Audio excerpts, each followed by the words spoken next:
New videos every day. Life, wisdom.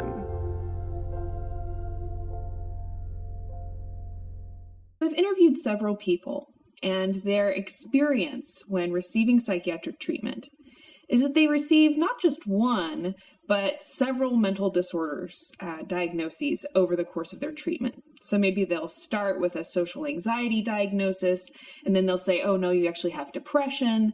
And then they'll say, oh no, we were completely wrong. You actually have bipolar disorder. How does something like that come about? How is there this interchange between mental disorder diagnoses? Well, this is a big problem in psychiatry, and it's a very common problem. Right. And it's this shifting diagnosis, just like you described. And then when you shift the diagnosis, then you shift the meds, and then you shift again, and then you shift again. And as you shift, you tend to pick up more and more meds. So you can end up on 4, 6, 8, 10 different meds once you've been in the system long enough, and 2, 3, 4, 6, 8 different diagnoses. Right. And that's not just a 1 in 1,000 type problem. That's a every day, day in and day out common problem. So why is that happening? How is that possible? And I think there's a couple different factors. One is just the diagnostic system. So the 5th edition, the DSM-5 that just came out, it says in there, right in the opening section, compared to what we thought in DSM-4, these disorders are not separate, they're not distinct, they shift back and forth, they fluctuate, and they overlap, and they have porous boundaries with each other. Mm-hmm. So the official position of the DSM-5 is these are not clear, distinct, separate categories, and people do shift back and forth from one to the other. So if you take like a section of the city and you divide it into subsections, you've got separate sections. And so then you can live here, or you can live here, or you can live here, or you can live here. But if you just call it all one city, you're just living in one place. Mm-hmm. It's kind of like that with mental health. We've got these artificial little sections, which are DSM diagnoses, but they're really all just part of one big melting pot of different symptoms. And sometimes you have more of this, and sometimes a little more of that, and then sometimes this. That's the nature of these disorders. They're not really separate, distinct entities at the symptom or behavioral level, and also at the biological level. It says in the DSM-5, these are not genetically distinct, separate problems. And it says there's no lab test to tell one from the other. And then when you even look at the behaviors and the emotions and the symptoms internally that the person describes, they shift around and aren't specific. So it's really, my recommendation, literally, not exaggerating or kidding, is you could probably do all of the work of psychiatry with a diagnostic system that was literally 1/2 of one page, where you have the categories are no mental disorder, mild mental disorder, moderate, or severe mental disorder. And then for each of those categories, you've got a little modifier: predominant eating disorder symptoms, predominant substance abuse symptoms, predominant depression symptoms, or mixed. And if you just had those 4 categories to work with, I can't see any medication decision, any psychotherapy decision, any decision about housing or family therapy you couldn't make with that system. So, theoretically, we hear about their chemical imbalance theory, and that at the root of these mental disorders, there is some malfunction of the brain or imbalance of chemicals in the brain. Now, there has been no evidence that the chemical imbalance theory, it's never been proved, it's never been shown. But theoretically, if it were true, and there were really these imbalances in people's brains, and there really were all of these different disorders, it doesn't seem like you could have one disorder and then all of a sudden you have this different disorder and then all of a sudden it morphs into something else. Because if really there was this one imbalance of chemicals in your brain that was at the root of all of this, how would it be that you could then apply all of these different drugs and all these different things to that one problem? Exactly. Theoretically, so that model of, you've got a problem with serotonin, and this other person's got a problem with dopamine, it's basically impossible, because there's so many symptoms and they shift around so much, exactly as you just said. And this is not being against psychiatry anymore. One important thing about the DSM-5 is It says in there clearly and explicitly, there's no lab test, no blood test, no x-ray for any one of these disorders. And the reason it says that is that's what the literature shows. And the literature is showing what you just said. There's no proof that there's some chemical imbalance for this disorder or that one or that one. And so that's not debating psychiatry, that's agreeing with the DSM-5. Right. And really and truly, as you've pointed out, yes, they come right out, they admit there's no biological test, there's no evidence of this chemical imbalance theory.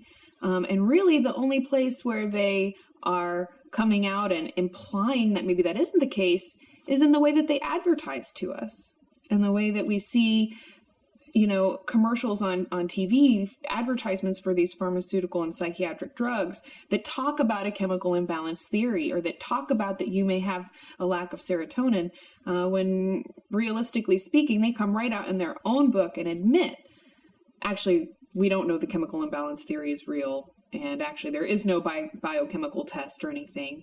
And yet the treatment, 90, maybe more than that % of the time, the treatment when somebody receives a mental health diagnosis is a biochemical treatment, a psychiatric drug that is going to go in and alter brain chemistry and alter the biology of our bodies.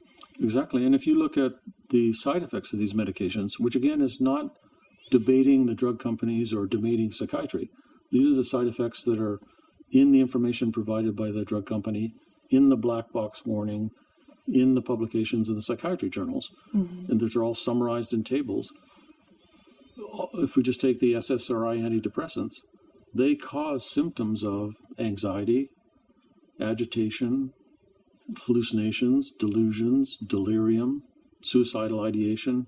These are symptoms for many different categories of DSM disease. Wow. So it's simply, according to the FDA, according to the drug companies, according to the psychiatry profession, it's simply a fact. Antidepressants can directly cause many severe symptoms from many different sections of DSM. Right. It's not really a debatable point.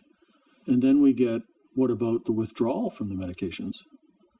It's also a scientific fact that many different types of symptoms can be part of withdrawal from meds.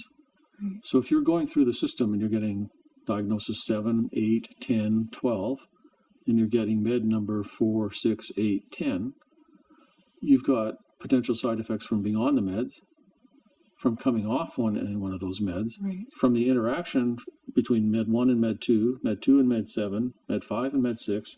Because many people are on multiple Right. drugs. My mom, at the point that we finally decided to take her off the drugs because we realized they were not helping her, that she had actually become less coherent and less just grounded with reality after she went on the drugs.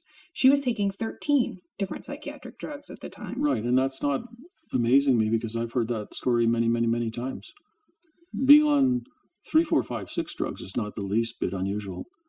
13, you're getting out there, but it's not unheard of at all. Right.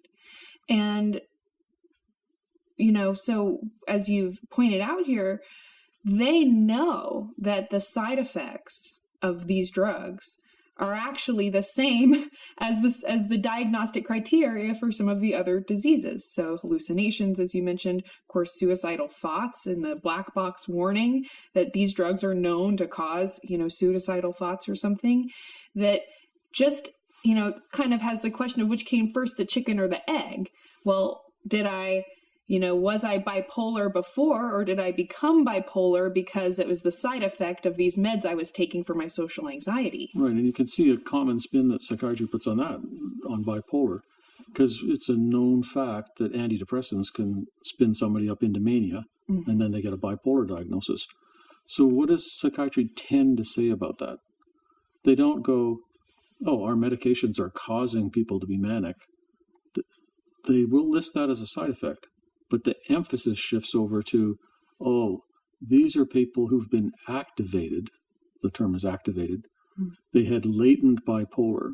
So the people who take the medications, who then flip up into mania and get the bipolar diagnosis, they were just kind of grumbling underground. They're bipolars who hadn't quite manifest yet.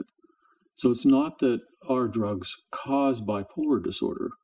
They just kind of unlocked or activated this latent bipolar.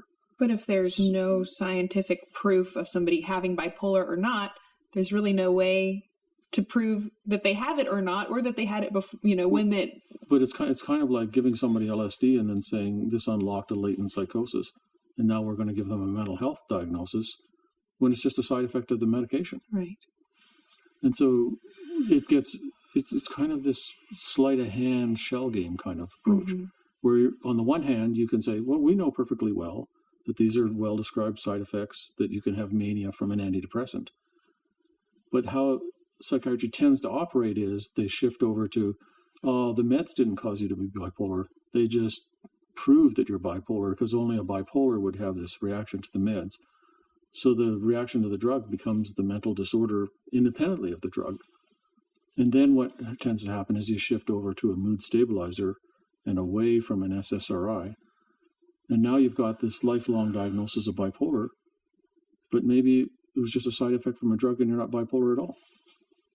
So, and since it's all just relative to any psychiatrist can just give you a mental health diagnosis based on an interview, no blood test, no brain scan, no nothing. Since it's all relative, all they have to do is say, oh, yes, well, I knew you were bipolar. I just couldn't prove it until we gave you this drug. And now now we can verify that you have this disease that we can't biologically verify that you have it all. Right. That's kind of the way it's played. And it seems also, as we've discussed in other videos, that as you were discussing earlier about the city, and you can kind of draw these arbitrary lines into different groupings and different titles, but ultimately those lines and dissections and groupings are just kind of arbitrary when there's so much go-between and so much bleed over. Lo and behold, people get on the bus and the subway and get in their cars and go to different parts of the city. Right. So, in closing, what do you think is the most important thing for people to know? Whether they've received a mental health diagnosis, or really we all have the potential to at any time receive a mental health diagnosis. What should people know? Well, I think there's a couple things. One is that mental health problems are definitely real and definitely serious problems. No question about that. Of course.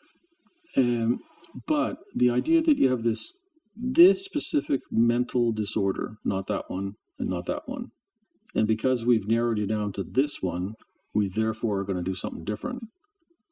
And that's not true.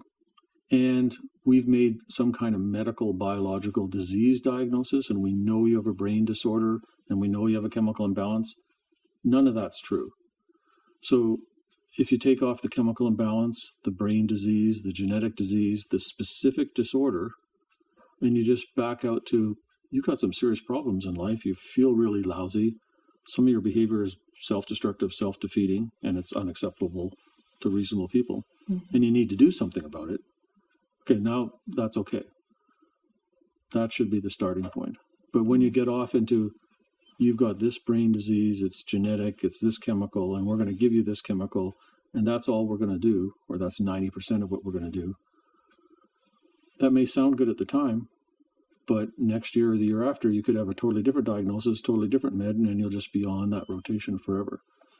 So the important thing is not to buy in to this concrete thinking that we've got brain diseases, we know they're brain diseases, we know they're chemical imbalances, we know it's genetic, and here's the med you got to take.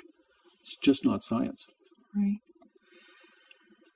Thank you so much for your time today. This has been a very interesting chat with you. Yeah, you're most welcome. And thank you for joining us. I hope that you enjoyed our discussion. I hope that you will leave a comment letting me know your thoughts. Do you agree with the things that we've shared today? Have you ever received a mental health diagnosis? If you have, we would love to hear about your experience with psychiatric treatment. Please be sure to subscribe to our channel. Visit us at thetruthtalks.net. I'm Psyche Truth correspondent Corrina Rachel. Thank you so much for watching.